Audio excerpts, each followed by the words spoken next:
Mga kauulan na padre, sa testimonies to ministers and gospel workers, we make sure that when the Holy Spirit is poured out, those who did not receive and appreciate the early rain will not see or understand the value of the latter rain. Padre, unless the early showers have done their work, the latter rain can bring no seed to perfection.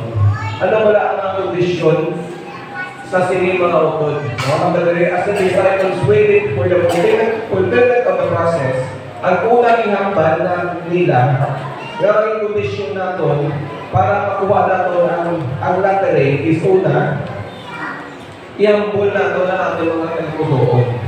There should be a humbling in our hearts, true repentance, and confess their unbelief. So that's the statement ng hambal. Number 2, the disciples prayed with intense earnestness for a fitness to meet men and in their daily intercourse speak words that would lead sinners to Christ.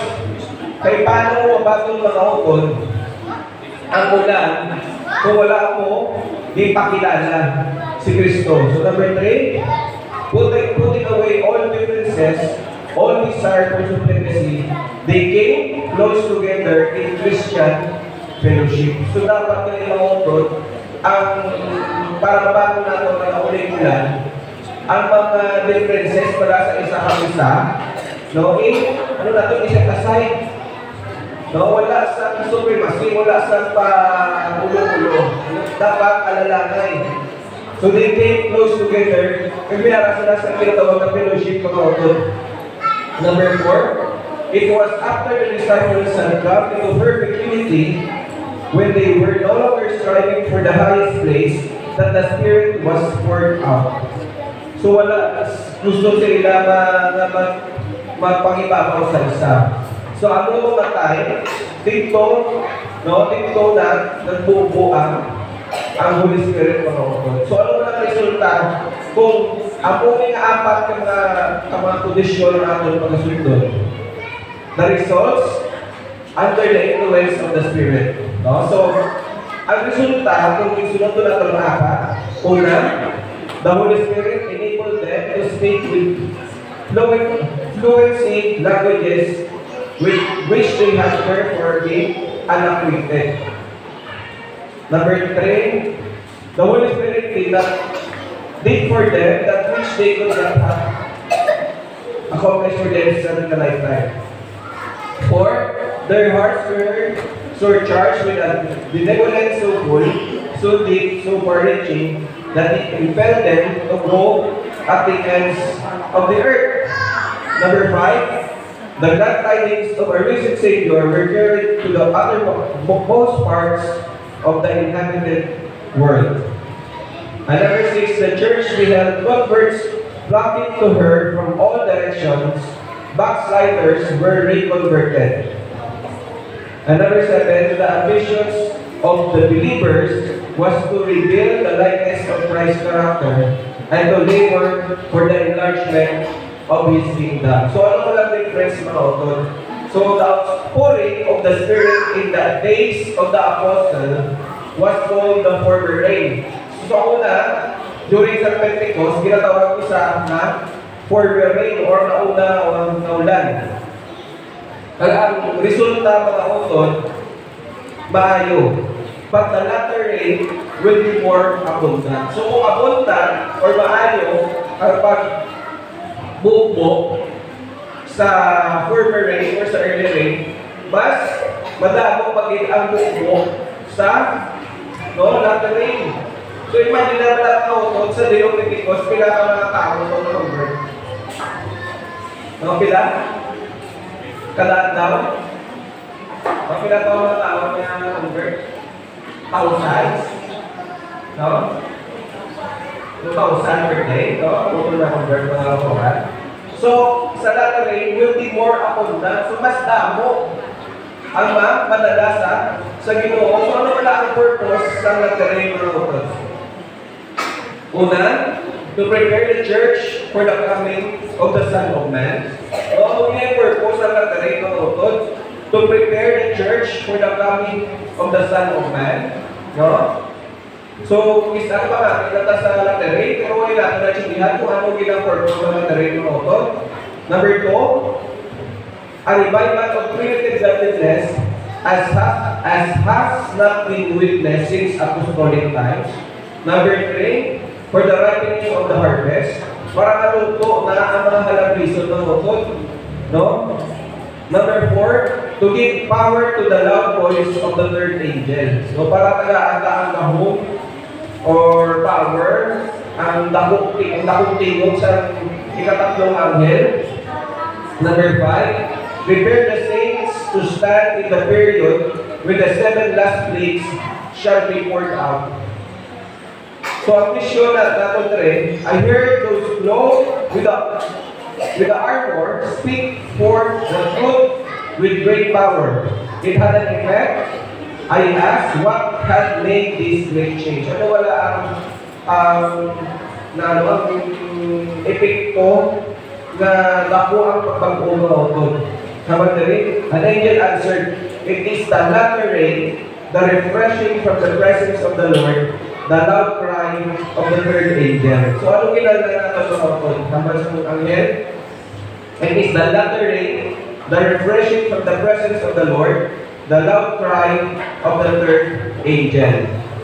So ano po yung natin? If we do not progress, if we do not place ourselves in an attitude to receive both the former and the latter rain, we shall lose our souls. And the responsibility will lie at our own door. We shall lose our souls. Matula akong kalang mga auto. Matula akong kalang. So, habang rin, the descent of the Holy Spirit upon the church is look forward to us in the future. So, ang hambal kita lang na rin, hambal kita lang rin, sa ulihin at laman, maapol ka mautod. Hambal na rin yun. But it is the privilege of church to have it now. No? So, privilege na natin nga, mabago na natin subong. So, habang seek for it, no? Ask for the Holy Spirit, pray for it, no? Pangatuyunin, no? Pauhin. We must have it. And heaven is waiting to bestow it. So, habang let us, with contrite hearts, pray most earnestly that now, in the time of the latter rain, the showers of grace will fall upon us. No, madagdag sa ato mga utod. Nabagali-dali. At every meeting we attend, our prayers should ascend. That at this very time, God will impart warm moisture to our souls. So, dihin natin kapaton, mga utod, ang ginatawag na natin sa ulihin. No, mabato. Hindi na ito mabato. Hambal na rin ang utod. The convocations of the church. Kung harap ka sa simbahan ng mga kulturan. Kung harap ka sa mga club meetings. Kung harap ka sa assemblies sa home church or care groups. And all occasions where there is personal labor for souls. Are God's appointed opportunities for giving the early and the latter rain. No? So, drama na natin mabato. Why kaya sa diskuhan, wala sa ibang na lugar, mabato na ito na una na uli-ulan sa siningang mga doong mga orton. So, ano wala condition para mabato na ito ang nauling-ulan? So, una, troubled God. No? Habang na rin, to ask Him for the gift of the Holy Spirit.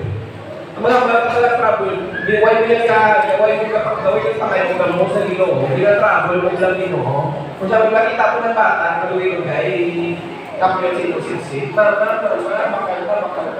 So, ako na lang na trouble mo Ginoo, doon ako lang ito ginapaikot mo siya, nga ihatag sa inyo ang malaan ng Espiritu. Amen? Natuluyan ako ako. Hindi ka gusto makabato sa nawaling ulan. The Lord wants us to trouble Him in this matter. He wants us to press our petitions to the throne. No, kung magpanganuyo ka mo or manayo ka mo, doon ka, pangibot-bos ito mo ba? So, mga pag-amin ka, kapag pagbulit sa sapatos, no? So, i-travel na ito ng Ginoo. We need not to worry about the latter rain. All we have to do is to keep the vessel clean. No?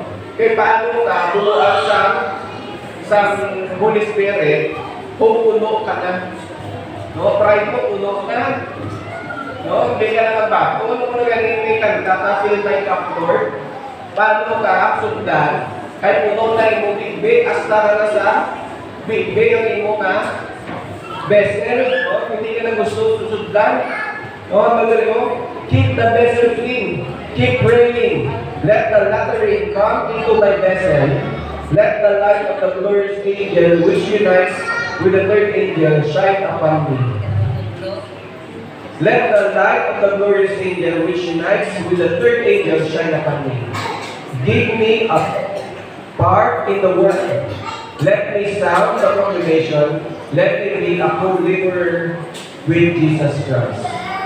So, una komisyon, para mabago natin ang nauling ulan, ipoto natin ang Ginoo. No? Ipoto natin. Ginoo, no?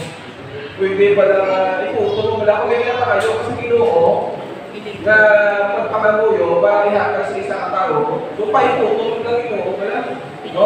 Number 2, dapat nilakap nila sa converted ministry. No? Ang ministry, hindi siya para lang sa grupo-grupo. Pwede mo nilang ministry, kasi sa imo lang ako kanino, may ministry ka. No? So, converted lang din yung ministry. No? Ano yung pala ang aim sa inyong ministry? No? Ang ministry nyo lang, katakagpalan. O kung ang ministry nyo lang, pinakapin sa deep-logging, sa mga kalag, no? Mga talungan sa pigilan ni Kristo. No? Ang converted ministry, I tell you that there must be a total revival among